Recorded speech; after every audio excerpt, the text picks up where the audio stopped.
లాంబరధరం విష్ణుం శశివర్ణం చతుర్భుజం ప్రసన్నవదనం ఛాయేత్ సర్వవిఘ్నోపశాంతయే. భరతుడు అయోధ్యకు మరలుట పాదుకా పట్టాభిషేకము. పిదప లక్ష్మణుని భరతుడు ఆలింగనముతో శత్రుఘ్నుడు ప్రణతులతో గౌరవించిరి. వారు సీతాదేవి పాదధూళిని శిరస్సును దాల్చి ఆమె శుభాశీసులతో ప్రయాణమైరి. శ్రీరాముడు లక్ష్మణునితో కూడి జనక మహారాజుకు ప్రణమిల్లెను. ఆయనను పెక్కురీతులు ప్రస్తుతించి ఇట్లు పలికెను: మీరు దయతో సపరివారంగా వనములకు విచ్చేసి అనేక క్లేశములు సహించితిరి. మమ్మలను ఆశీర్వదించి నగరములకు బయలుదేరడు. జనక మహారాజు మనస్సును దిటవుగా చేసుకుని సపరివారంగా బయలుదేరను. శ్రీరామచంద్రుడు మునులను, బ్రాహ్మణులను, సాధుజనులను హరిహరులతో సమానంగా భావించి సాదరంగా వీడుకొలిపెను. పిమ్మట సోదరులిద్దరూ అత్తగారైన సునయనాదేవి యుద్ధకు వెళ్ళి ఆమె చరణములకు మొక్కి ఆశీర్వాదములు గైకొనిరి. అనంతరము విశ్వామిత్ర, వామదేవ, జాబాలి ప్రభృతి మహర్షులకును, పరిజనులకును, పురజనులకును, మంత్రులకు యథార్హముగా వినయవచన ప్రణామములు ఆచరించి వారిని వీడుకొలిపిరి. కృపానిధి అయిన శ్రీరామచంద్రుడు చిన్న పెద్ద మధ్య వయస్కులైన స్త్రీ పురుషులందరినీ సాదరంగా పంపివేశను. శ్రీరామచంద్రుడు తల్లి కైకేయీదేవి చరణములకు వందనం ఆచరించి ప్రీతితో కౌగిలించుకొని ఆమె శోక సంకోచములను తుడిచివేశను. అలంకృతమైన పల్లకీలో కూర్చుండజేసి ఆమెను వీడుకొలిపెను. ప్రాణనాథుడైన శ్రీరామునికి ప్రీతిపాత్రురాలైన సీతాదేవి తల్లిదండ్రులను తన పరిచారకులను కలిసి వీడుకోలు చెప్పి మరలా భర్త వద్దకు వచ్చెను. అత్తలందరినీ కౌగిలించుకుని వారికి పాదాభివందనం ఆచరించెను. ఆ శోక పరిప్లుతమైన దృశ్యంను వర్ణించుట ఎవరి తరము? సీతాదేవి వారి ఉపదేశములు విని తన మనోవాంఛితములు ఈడేరినట్లు ఆశీర్వచనములు పొందెను. శ్రీరామచంద్రుడు తల్లులను అనునయించి అందమైన పల్లకీలలో వారిని ఆసీనులను గావించెను. సోదరులిద్దరును వారిని పదే పదే కౌగిలించుకొనుచు కొంత దూరం సాగనంపిరి. జనకుని పరివారములో భరతుని అనుయాయ గుణములు వారి వారి రథ, అశ్వ, గజ, పదాతి బలములతో బయలుదేరిరి. తమ తమ హృదయములలో శ్రీ సీతారామలక్ష్మణులనే స్మరించుకొనుచు జనులెల్లరును అచేతన స్థితిలో ముందుకు సాగిపోవచుండిరి. ఎద్దులు, గుర్రములు, ఏనుగులు మున్నగు జంతువులు కూడా ప్రేమ పారవశ్యములతో దుఃఖాశ్రవులు రాల్చుచు ఇంటి ముఖముగా అడుగులేడుచున్నవి. పిమ్మట శ్రీరామచంద్రుడు సీతాలక్ష్మణులతో కూడి గురువైన వశిష్ఠునికి, గురుపత్ని అయిన అరుంధతీదేవికి పాదాభివందనములు ఆచరించి వారి అనుజ్ఞ గైకొని హర్ష విషాదములతో తమ పర్ణకుటీరములకు ఏతించెను. పిమ్మట శ్రీరాముడు నిషాదరాజైన గుహని సగౌరవంగా వీడుకొలిపెను. అతడు తన హృదయంలో తీవ్ర విరహవేదన అనుభవిస్తూ గృహోన్ముఖుడయ్యను. కోలులు, కిరాతులు, హిల్లులు మొదలగు వనవాసులను శ్రీరాముడు సాగనంపెను. వారు పదే పదే శ్రీ సీతారామ లక్ష్మణులకు నమస్కరిస్తూ ఇండ్లకు మరలిరి. శ్రీ సీతారామ లక్ష్మణులు వటవృక్ష ఛాయలో కూర్చుని ఆత్మీయులైన తమ కుటుంబ సభ్యుల ఎడబాటుకు దుఃఖితులైరి. భరతుని ప్రేమను, స్వభావాన్ని, మృదుమధుర వచనాలను కొనియాడుచు శ్రీరాముడు సీతాలక్ష్మణులతో ముచ్చటించెను. ప్రేమ పరవశుడై శ్రీరాముడు త్రికరణ శుద్ధి గల భరతుని ప్రేమానురాగములు స్వయంగా వర్ణించెను. ఆ సమయాన చిత్రకూటంనందరి పశువులు, పక్షులు, జలచరములు మున్నగు చరాచర ప్రాణులన్నీ చెప్పలేనంతగా దిగులుకు లోనయ్యను. శ్రీరాముని ప్రేమముగ్ధ దశను పరికించి దేవతలు పుష్పములు వర్షించి తమ ఆవేదనను ఆయనకు నివేదించుకొనిరి. ప్రభువు వారికి నమస్కరించి అభయప్రదానం చేసెను. వారు ప్రసన్న మనస్కులై నిర్భయంగా వెళ్ళిపోయిరి. పర్ణకుటీరమున శ్రీరామచంద్రుడు సీతా లక్ష్మణులతో కూడి భక్తి, జ్ఞాన, వైరాగ్యములో మూర్తిభవించినట్టు శోభాయమానుడై విరాజిల్లెను.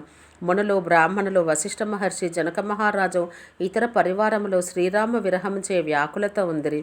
వారు మనసున ప్రభు గుణగణములు స్మరించుచు మౌనంగా నడుచుచుండిరి. మొదటి దినమున యమునా నదిని దాటి ఉపవసించిరి. రెండవ దినమున గంగానదిని దాటి శృంగబేరపురమున బస చేసిరి. అక్కడ శ్రీరామ సఖుడైన నిషాదరాజు వారికి అన్ని ఏర్పాట్లు గావించెను. మూడవ దినమున సయీ నదిని దాటి గోమతీ నదీ జలములలో స్నానములు ఆచరించిరి. నాలుగవ దినమున అందరూ అయోధ్యకు చేరిరి. జనకుడు కొన్ని దినములు అయోధ్యలో ఉండెను. అతడు రాజకార్యములు, సంభారములు చక్కదిద్ది మంత్రులకు, వశిష్ఠునికి, భరతునికి రాజ్యభారం అప్పగించి పూర్తి ఏర్పాట్లు గావించిన పిమ్మట తన రాజధాని అయిన మిథిలకు చేరెను. అయోధ్యానగరమందలి పౌరులు గురువుల ఉపదేశములను అనుసరించుచు సుఖంగా ఉండిరి. శ్రీరామచంద్రుని దర్శన నిరీక్షణలో అందరూ నియమాలు, వ్రతాలు పాటించుచుండిరి. వారు భూషణములు, భోగవిలాస వస్తువులు వదిలిపెట్టి వనవాస కాలావధి ముగియుటకై ఎదురుతెన్నులు చూచుచూ జీవించుచుండిరి. భరతుడు మంత్రులకు, విశ్వాసపాత్రులని, సేవకులకు తగిన ఆదేశములిచ్చెను. వారు ఆయన ఆజ్ఞలు చక్కగా నెరవేర్చుచుండిరి. తమ్ముడైన శత్రుఘ్నునికి తల్లుల సేవా బాధ్యతలు అప్పగించెను. బ్రాహ్మణులను పిలిపించి వారికి నమస్కరించి, మీరు చిన్న పెద్ద కార్యం ఏదైనా సరే నిస్సంకోచంగా నాకు ఆజ్ఞలిండు అని నమ్రతతో విన్నవించెను.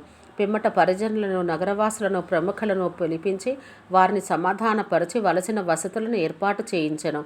సోదరుడైన శత్రుఘ్నునితో కూడి భరతుడు గురువు కడకు వెళ్ళి దండ ప్రణామములు ఆచరించి పలికెను.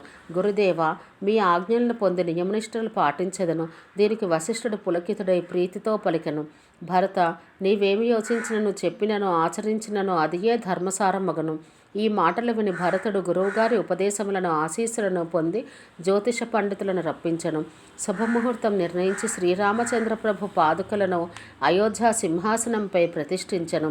శ్రీరామజనని అయిన కౌసల్యాదేవికి గురువైన వశిష్ఠునికి శిరస ప్రణమిల్లి ప్రభుచరణ పాదుకల ఆజ్ఞలను బడిసి ధర్మశ్రేష్ఠుడు, ధీరుడు అయిన భరతుడు నంది గ్రామమున ఒక పర్ణకుటీరం నిర్మించుకుని అందు నివసించసాగను. శిరమున జటాజూటమును మునుల వలె వలకలములో ధరించెను. నేలను తవ్వి దానిపై కుశాసనం ఏర్పరచెను. భోజనము, వస్త్రములు, పాత్రలు, వ్రత నియమాలు మొదలగు నియమాలతో విషయాలలో ఋషీశ్వరుల కఠిన ధర్మములే ప్రీతిగా పాటించెను. ఆభరణాలు, రాజోచిత వస్త్రాలు, సమస్త సుఖభోగములను త్రికరణ శుద్ధిగా తృణప్రాయంగా భావించి త్యజించెను. అత్యున్నత వైభవ సంపదలతో తులతూగుచున్న అయోధ్య రాజ్యమును చూచి ఇంద్రుడు కూడా అసూయాగ్రస్తుడగుచుండెను. దశరథుని సంపదలు విని కుబేరుడు కూడా సిగ్గుపడుచుండెను. అట్టి అయోధ్య యందు భరతుడు సంపెంగ పుష్పవనంలో భ్రమరం వలె అనాసక్తంగా నివసించుచుండెను. శ్రీరామచంద్రుని పరమభక్తులు లక్ష్మీదేవి ప్రసాదించే భోగభాగ్యములన్నింటినీ కన్నెత్తి అయినను చూడకుండిరి. చాతకం తానెంతగా దప్పికొన్నను అది మేఘజలం కొరకే నిరీక్షించుచుండను. నిష్ఠతో నిరీక్షించు గుణము దానికి సహజం. అందువల్ల అది శ్లాఘనీయం. నీరక్షీరములను వేరు చేయగల శక్తి హంస ప్రత్యేకత. అట్టి వివేక శక్తి వల్ల అది ప్రశంసాపాత్రమైనది. చాతకమునందలి నియమనిష్టలు, హంస యొక్క వివేచనా శక్తియు భరతునికి సహజంగా అబ్బిన గుణములు. ఏలాన శ్రీరాముని పునరాగమనానికై నియమనిష్టతో భరతుడు ఎదురుచూచెను. ధర్మాధర్మములను వేరు చేసి స్పష్టంగా చూడగలవాడు భరతుడు. ఈ విశిష్ట గుణములను కలిగి ఉండుటయేగాక శ్రీరాముని ఎడ అనన్య భక్తి తత్పరతలు కలిగి ఉండుటయో, శ్రీరామునికి ప్రీతిపాత్రుడగుటయో ఆయన వైశిష్ట్యములు. అందువల్లనే భరతుడు అత్యంత శ్లాఘనీయుడు. భరతుని తనవు దినదినములకు శుష్కించసాగెను. కానీ అతని ఆత్మబలము, తేజస్సు, ముఖవర్చస్సు దినదినాభివృద్ధి చెందుచుండెను. శ్రీరామునిపై అపారమైన అతని భక్తి నిత్య నూతనముగా పరిపుష్టమగుచుండెను. ధర్మనిష్టలో నిరంతరము అభివృద్ధి అగుచుండెను. మనసు ప్రసన్నమై వెలసిల్లుచుండెను. శరదృతువునందు సరోవరముల నిర్మలములైన జలములలో స్వచ్ఛముగా విరాజిల్లుచుండెను. ఆకాశము కూడా నిర్మలంగా ప్రకాశించును. కమలములు చక్కగా వికసించి శోభిల్లుచుండెను. అట్లే భరతుని హృదయమనే నిర్మలాకాశము శమదమ సంయమ నియమ ఉపవాసాదాలనడి నక్షత్రములతో విరాజిల్లుచుండెను. భరతుని హృదయాకాశం నందు రాముడు తప్పక తిరిగి వచ్చును అన్న దృఢ విశ్వాసమే ధృవతారగా, 14 సంవత్సరముల అవధియే పూర్ణచంద్ర చంద్రికలుగా, శ్రీరాముని నిరంతర స్మృతియే పాలపుంతగా ప్రకాశించుచుండెను. శ్రీరామునిపై గల నిశ్చల భక్తి తరగని చంద్రుడై సుగుణ సమూహమనడి నక్షత్రముల మధ్య విరాజిల్లుచుండెను. భరతుని ప్రవర్తనను, విజ్ఞానమును, కార్యములను, భక్తి వైరాగ్యములను, నిర్మల గుణములను, ఐశ్వర్యమును వర్ణించుటకు ఉత్తమ కవులు సైతం తటపటాయించెదరు. ఏలాన శేషుడు, గణేశుడు, వాగ్దేవియు వాటిని స్పృశించలేరు. భరతుడు నిత్యం శ్రీరాముని పాదుకలను పూజించి పొంగి పొరలుచున్న ప్రేమభావంతో వాటి ఆజ్ఞతో రాజ్యకార్యాలు నిర్వహించుచుండెను. భరతుని హృదయాన సర్వదా శ్రీ సీతారాములు వసించుచుండిరి. అతని నాలుకపై రామనామ జపం సాగుచూనే ఉండెను. దానిచే తనువు పులకరించుచుండెను. నేత్రముల ఆనంద అశ్రుపూర్ణములగుచుండెను. శ్రీ సీతారామ లక్ష్మణులు వనములలో నివసించుచుండిరి. కానీ భరతుడు ఇంటిలోనే తపస్సు చేయుచు శరీరం శుష్కింప చేయుచుండెను. ఆ ఉభయుల శ్రీరామ భరతుల పరిస్థితులను మనసుకు తెచ్చుకొని ప్రజలు భరతుడు అన్ని విధముల శ్లాఘనీయుడు అని అనుచుండిరి. అతని నియమవ్రతాలు విని సాధుపుంగవులు సిగ్గుపడుచుండిరి. అతని ప్రేమనిష్టను చూసి మునులు కూడా లజ్జతో తలలు వంచుకొనుచుండిరి. భరతుని ఆచరణము పరమ పవిత్రము, మధురము, మనోహరము, ఆనందప్రదము. అది కలియుగ పాపాలను, క్లేశాలను తొలగించినది. మహామోహమనే చిమ్మ చీకట్లను పటాపంచలు చేయుటలో సూర్యుని వంటిది. అతని జీవన విధానం పాప సమూహములని ఏనుగుల పాలిట సింహం. అది సర్వసంతాపహరం, భక్తులకు ఆనందదాయకం, సంసార బంధముల నుండి ముక్తిని ప్రసాదించును. ఇది శ్రీరామచంద్ర భక్తి రసామృత స్లావితము.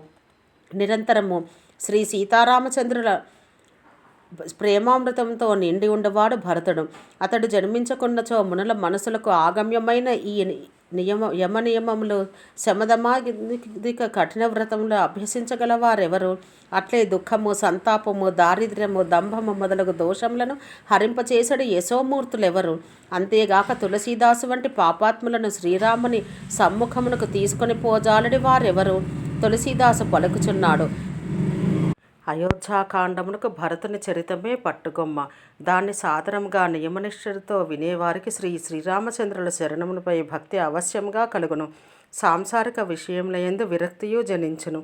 మాసపారాయణం 21వ విరామం. కలియుగ పాపములన్నింటినీ రూపుమాపు శ్రీరామచరిత మానసమందలి 2వ సోపానం సమాప్తం. అయోధ్యాకాండము సమాప్తం. ఓం శాంతి శాంతి శాంతి.